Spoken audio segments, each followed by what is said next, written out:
எப்படி மாயாவதி அவர்கள் உத்தரப்பிரதேசத்தில் தலித் வாக்குகளை வைத்து ஏமாற்றி கொண்டு வந்தாரோ, இப்பொழுது மாயாவதி மாயமாக மறைந்து விட்டாரோ உத்தரப்பிரதேச அரசியலில் இருந்து, அதே மாதிரி விசிக 2031 2026 பொது தேர்தலில் மாயமாக மறந்துவிடும் தமிழக அரசியலில் இருந்து.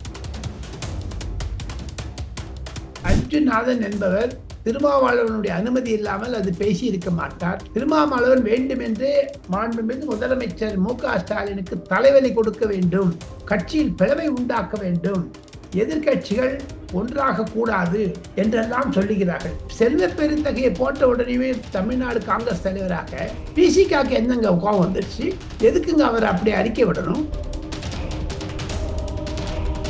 திமுக வேட்பாளர்கள் போட்டியிடக்கூடிய இடங்களில் செல்வ பெருந்தகைக்கு எதிராக இருக்கக்கூடிய கே.எஸ். அழகிரி, சிதம்பரம் மற்றும் இ.வி.எஸ். இளங்கவன் போன்ற தொண்டர்கள் திமுகவிற்காக ஆதரவாக செயல்படுவார்களா தெரியவில்லை.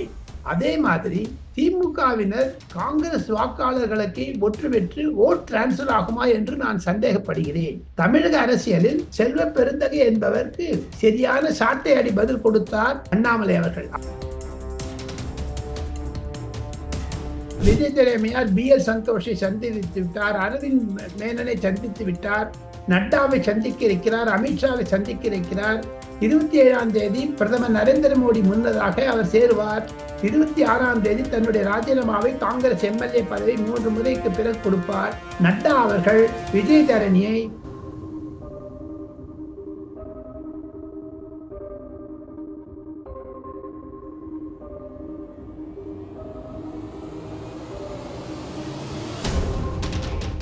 ரியல் ஒன் வாய்ஸ் நண்பர்களுக்கு, நேயர்களுக்கு வணக்கம். இன்று நம்மோடு இணைந்திருப்பவர் மூத்த பத்திரிகையாளர். நம்முடைய ரியல் ஒன் வாய்ஸ் நேயர்களோடு தொடர்ச்சியாக தமிழக அரசியலில் நடக்கக்கூடிய முக்கியமான நிகழ்வுகள், செய்திகள், டெல்லி அரசியல் களம் என பல்வேறு தகவல்களை, எக்ஸ்க்ளூசிவ் செய்திகளை பகிர்ந்து கொண்டிருக்கும் டெல்லி ராஜகோபாலன் சார் அவர்கள். வணக்கம் சார்.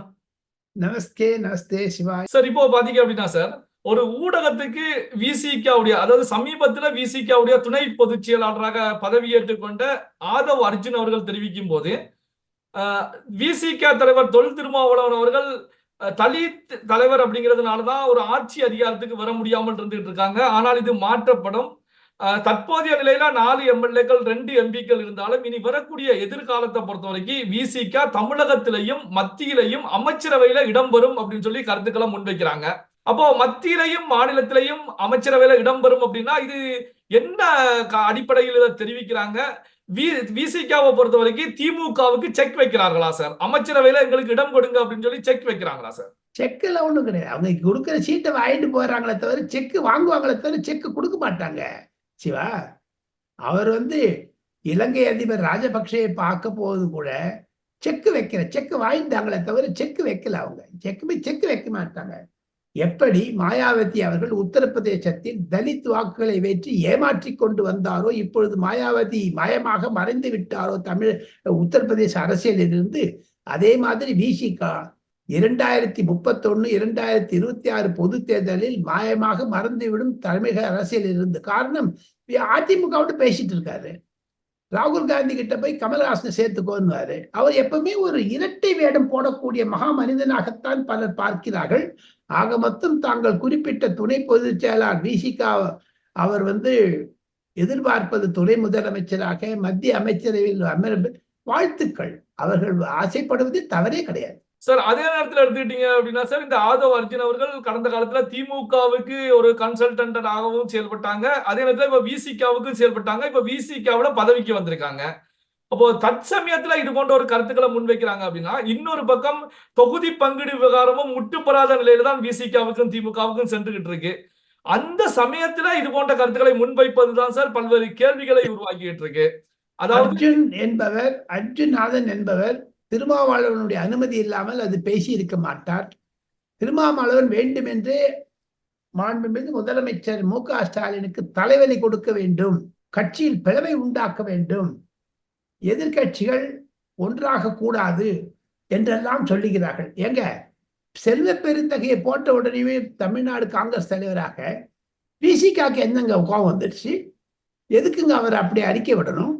அதுக்கு என்ன சம்பந்தங்க? விசிக தான் நடக்கிறதா தமிழமாங்க. விசிகா என்பது என்ன கட்சிங்க? ஒரு மாவட்டத்தில் இருக்கக்கூடிய சிறு குறு கட்சி. அதைத்தானே பிரசாந்த் கிஷோரும் மற்றவர்கள் சொல்லுகிறார்கள். ஒரு தென்னிந்தியாவை விட்டு, தமிழகத்தை விட்டு வெளியே வந்தால் விசிகா என்பது ஒரு கட்சியாக யாருமே பார்ப்பதில்லை. திமுக சின்னத்தில் தானே அவர் வெற்றி பெற்றார். 2000-8000 வாக்குகளில் தானே அவர் வெற்றி பெற்றார். பலத்த வாக்குகள் வெற்றி பெறவில்லை. ஆக அவருக்கும் எதிர்வினை இருக்கத்தானே இருக்கிறது. இம்முறை அவர் வெற்றி பெறுவது கடினம் என்று தானே பேசிக் கொள்கிறார்கள் பலர். Okay sir. இப்போ சமீபத்துல தமிழக காங்கிரஸ் தலைவராக தற்போது இருக்கக்கூடிய செல்வ பெருந்தகை அவர்கள் பதவி ஏற்கும் போது ஒரு கருத்துக்களை முன் வச்சாங்க. அது தற்சமயம் வரைக்கும் திமுகவுல ஒரு சலசலப்பை உருவாக்கிக்கிட்டே இருக்கு. அது என்ன அப்படின்னா, காமராஜர் ஆட்சி தமிழகத்தில் அமைப்போம், அதற்கான முன்னெடுப்புகளை நான் என் தலைமையிலான தமிழக காங்கிரஸ் கமிட்டி முன்னெடுக்கும் அப்படிங்கிற கருத்துக்களை முன் வச்சாங்க. அப்போ காமராஜர் ஆட்சி அமைப்போம் அப்படின்னு சொல்லி செல்வ பெருந்தகை அவர்கள் கருத்துக்களை முன்வைக்கிறாங்க அப்படின்னா, இந்த திராவிட மாடல் ஆட்சியை அவர் ஏத்துக்கலையா அப்படிங்கிற கேள்விகள் தான் இப்போ பரவலாக பேசு பொருளாக இருந்துகிட்டு இருக்கேன் சார். இதை எப்படி சார் பாக்குறீங்க? தவறான கருத்து. அவர் பேசுவது திமுகவுடைய தொண்டரடிப்பூடி ஆழ்வார் தான் திருமாவளவன் நம்ம செல்வ பெருந்தகை. அவர் திமுகவுடைய பி டீமாக இருப்பவர். காங்கிரஸில் பலருக்கு பிடிக்கவில்லை. எனக்கு ஒரு மனதில் ஒரு சந்தேகம் வருகிறது நல்ல சிவா. திமுக வேட்பாளர்கள் போட்டியிடக்கூடிய இடங்களில் செல்வ பெருந்தகைக்கு எதிராக இருக்கக்கூடிய எஸ் அழகிரி, சிதம்பரம் மற்றும் இவிஎஸ் இளங்கவன் போன்ற தொண்டர்கள் திமுகவிற்காக ஆதரவாக செயல்படுவார்களா தெரியவில்லை. அதே மாதிரி திமுகவினர் காங்கிரஸ் வாக்காளர்களுக்கு ஒற்று பெற்று ஓட் டிரான்ஸ்பர் ஆகுமா என்று நான் சந்தேகப்படுகிறேன். அந்த மாதிரிலாம் இருக்கவே இருக்காதுங்க. தமிழக அரசியலில் செல்வ பெருந்தகை என்பவருக்கு சரியான சாட்டை அடி பதில் கொடுத்தார் அண்ணாமலை அவர்கள். அவரும் ஒரு ஹிஸ்டரி ஷீட்டர் தானே என்று கேட்டார். சோ அவரும் ஒரு கைதாகி வென்றவர் தானே என்று கேட்டார். சோ இந்த சூழ்நிலையில் செல்வ பெருந்தகை பெருந்தன்மையாக நடந்து கொண்டால் காமராஜர் ஆட்சி வேண்டும் என்று ஏன் சொன்னார் தெரியுமா உங்களுக்கு? அம்மையார் சோனியா காந்தியிடம் பலமுறை பார்த்த பிறகு அம்மையார் சோனியா காந்தி அண்ணாமலையுடைய நடைபயணத்தை மாதிரி ஏன் காங்கிரஸ்காரர்கள் தமிழகத்தில் நடைபயணம் செய்யக்கூடாது, திமுகவிற்கு ஆதரவாக இருந்தாலும் சில பொதுமக்கள் பிரச்சனையை வெளியே கொண்டு வர வேண்டும் என்று ஓப்பனாகவே தமிழக சத்தியமூர்த்தி பவனில் சோனியா காந்தி சொன்னதை பிரதிபலிக்கிறாரோ என்று எனக்கு சந்தேகம் வருகிறது செல்வ பெருந்தகை. ஏன்னா அப்படி சொல்லி சோனியா காந்தியிடம் நல்ல பெயர் எடுப்பதற்காக சொல்லி இருக்கிறார். திமுகவிற்கு எதிர்த்து அல்ல என்று தான் நான் கருதுகிறேன். காரணம் என்ன என்று கேட்டால் செல்வ பெருந்தகை ஒரு திமுகவினுடைய பி டீம். சார், இப்போ அமித்ஷா அவர்களுக்கு தமிழகத்துல கள நிலவரம் குறித்து ஒரு ரகசிய சர்வே ரிப்போர்ட் சென்றிருப்பதாக சொல்லப்படுகிறது. இந்த அடிப்படையில் தான் அந்த ரிப்போர்ட்ல தமிழகத்துல சுமார் 20% வாக்குகளை பாஜக பெறும் அப்படிங்கிற நிலையில தெரிவிக்கப்பட்டதாக ஒரு செய்தி வெளியாகிட்டு இருக்கு. இது உண்மையா? அதன் பின்னணி என்ன சார்? உண்மைதான். அது சில கருத்தாளர்கள் சொன்னது 20% என்று அதிகமாக இருந்தாலும் அமித்ஷா என்பவர் பற்பல சர்வேக்களை பார்க்க இன்னைக்கு நேத்தின் இல்லை, கள நிலவரம் அவருக்கு நன்றாக தெரியும். காரணம் மு.க. ஸ்டாலினிடமிருந்தும் கவர்னரிடமிருந்தும் அண்ணாமலையிடமிருந்தும் ஈவன் எடப்பாடியினுடைய உறவினர்காரர் கூட இன்றும் அமித்ஷாவுடன் பேசிக்கொண்டுதான் இருக்கிறார்கள். எதிர்வினை அல்ல, எதற்கு இதுவாக சண்டை போட்டுக் கொண்டாலும் சரி நண்பர்களாகத்தான் இருக்கிறார். அவர்கள் கூறும் கூற்று கண்டிப்பாக 20% என்று ஆசைப்பட்டாலும் 12-13% முடியும் என்று தான் நான் கருதுகிறேன் என்னுடைய அரசியல் பயிற்சியில். கடந்த ஒரு சில தினங்களுக்கு முந்தைய நிலையில காங்கிரஸ் எம்எல்ஏ விஜயதாரணி பாஜகவில் இணைய போவதாக செய்திகள் வெளியாகி இருந்தது. ஆனால் இந்த நிமிடம் வரைக்கும் பாஜகவில் இணையல்ல. அதே நேரத்துல செல்வ பெருந்தகை அவர்கள் காங்கிரஸ் கட்சியுடைய தமிழக தலைவராக பதவியேற்பு விழாவிலையும் விஜயதாரணி கலந்துக்கல. அதே நேரத்துல தமிழகத்துல தற்போது நடைபெற்றுக் கொண்டிருக்கக்கூடிய சட்டமன்ற கூட்டத்தொடர்லையும் விஜயதாரணி கலந்துக்கல. விஜயதாரணி அம்மையார் டெல்லியில் இருக்கிறார். விஜயதாரணி அம்மையார் BL சந்தோஷை சந்தித்து விட்டார், அரவிந்த் மேனனை சந்தித்து விட்டார், நட்டாவை சந்திக்க இருக்கிறார், அமித்ஷாவை சந்திக்க இருக்கிறார். 27ஆம் தேதி பிரதமர் நரேந்திர மோடி முன்னதாக அவர் சேருவார்.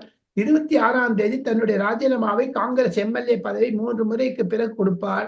நட்டா அவர்கள் விஜயதாரணியை பக்கா இந்துத்துவவாதி, நல்ல இந்துத்துவாவை பற்றி பேசக்கூடிய பெண்மணி என்று பாராட்டு தெரிவித்ததனால் விஜயதாரணி இன்று மீண்டும் காங்கிரஸ் பக்கம் போக மாட்டார். அவர் ராஜினாமா செய்து விட்டார். அப்போ அவர் பார்த்து ராஜினாமா கடிதத்தை கொடுத்து விடுவார். Okay sir. சார் அடுத்து பாத்தீங்க அப்படின்னா இப்போ 2024ஆம் ஆண்டு நாடாளுமன்ற தேர்தல் குறித்து பல்வேறு கருத்து கணிப்புகள் தொடர்ச்சியாக பல்வேறு நிறுவனங்கள் மூலமாக வெளியாகிக்கிட்டே இருக்கிறது. இந்த அடிப்படையில் தான், அதாவது குறிப்பாக இந்தியா டுடே, டைம்ஸ் நவ் போன்ற கருத்து கணிப்புகள் வெளியாகிக்கிட்டே இருக்கு. இந்த ஒட்டுமொத்த கருத்து கணிப்புகளுடைய சாராம்சம் எப்படி சார் இருக்கிறது? வட இந்தியாவில் நரேந்திர மோடியுடைய அழுத்தம் இருக்கிறது.